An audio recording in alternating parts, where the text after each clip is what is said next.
Continuing on our discourse. So, we're looking at man being autonomous. And so now let's take a look at this book, the Bible.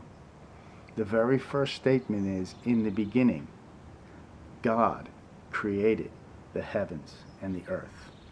So now that's diametrically opposed to it generating itself by itself. Can something so complex generate itself by itself? Of course it's the argument.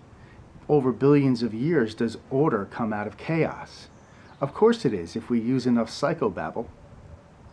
We have evidence of evoluting, we have evidence of a certain amount of evolution, but evolution cannot,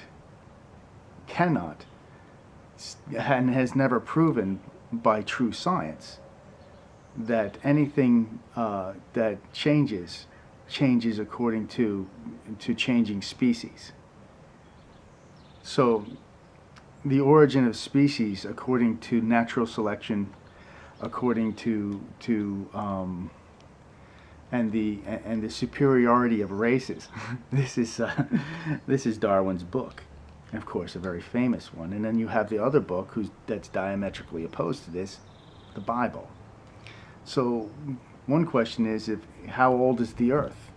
Well, there's this thing called the gap theory in the Bible. In the beginning, God created the heavens and the earth, and then it took him 7 days to create the rest of everything else. He said, then God made light, and the evening and the morning was the first day. So it may well be that these gap theorists believe that the world was billions of years old, and then God started to create it. Somebody who's a biblical literist, or there's a lot of people who don't believe that God just created it in 7 days, and what God can do, God can do. It has nothing to do with being bound by your idea of science, which has been a debate forevermore, and will always be until, if there's a coming of God, and I believe there will be. But now let's take a look at autonomy. Adam and Eve were put in the garden, and there were 2 trees there.